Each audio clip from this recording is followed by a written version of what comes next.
Tahniah Wi, di atas kejayaan album terbaru kau. Lagu di Abang Wati menjadi hit song. I like that song so much, you know. Betul ke ni? Bagaimana dengan liriknya? Any comment?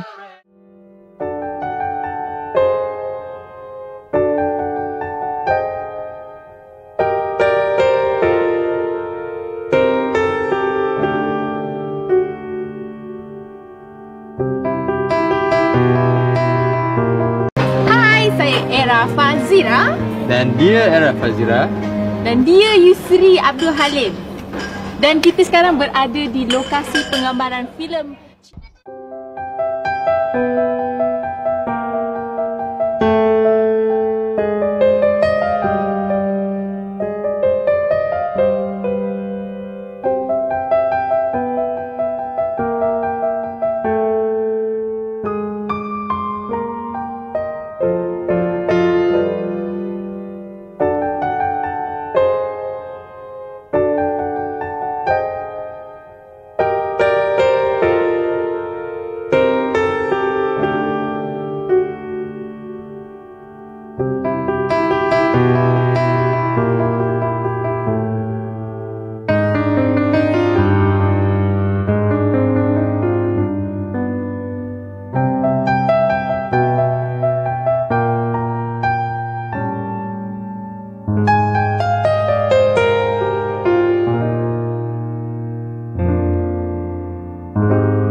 Pengalaman sebagai seorang bapa ni,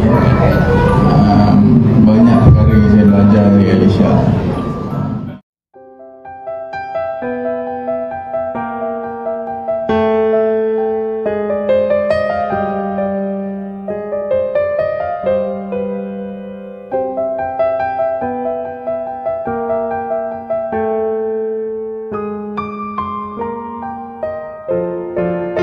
Saya Era Fazira dan sebelah saya ni Mr.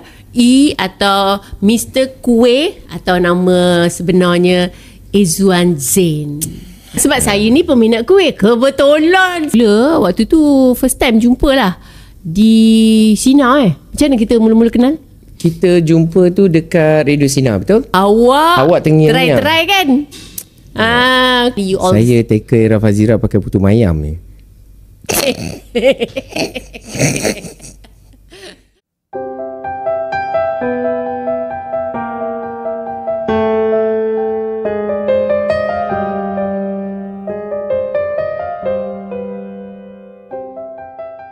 Sekecil burung kedidi, Adinda terbang ke hati Kekanda,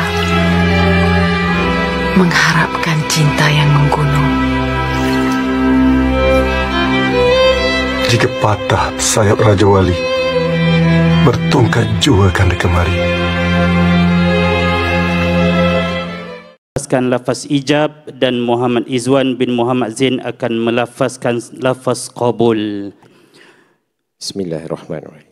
Bismillahirrahmanirrahim. Muhammad Izwan bin Muhammad Zain. Ya, saya. Saya nikahkan kamu dengan Fazira binti Wan Cik yang telah berwakil-walikan kepada saya dengan mas kahwinnya 24 dinar emas tunai. Aku terima nikah Fazira binti Wan Cik dengan mas kahwinnya 24 dinar emas tunai. Saksi yang pertama sah. Alhamdulillah. Yang kedua sah. Alhamdulillahi Rabbil Alamin. Silakan langsung terlebih dahulu untuk Izwan menyingkap untuk melihat wajah isterinya.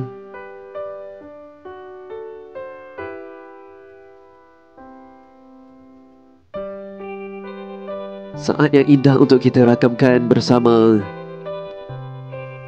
bergelarnya suami isteri Izwan Zain dan Era Fazira.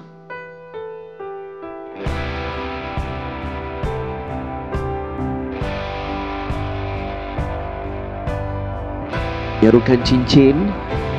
Terlebih dahulu kita akan menyerahkan mas kahwin yang merupakan 24 keping emas dinar. Silakan.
Selamat pengantin baru dan tahniah diucapkan buat Era dan Izwan Zain. Terima kasih kerana menonton video kami, tapi jangan lupa subscribe dan tekan butang loceng.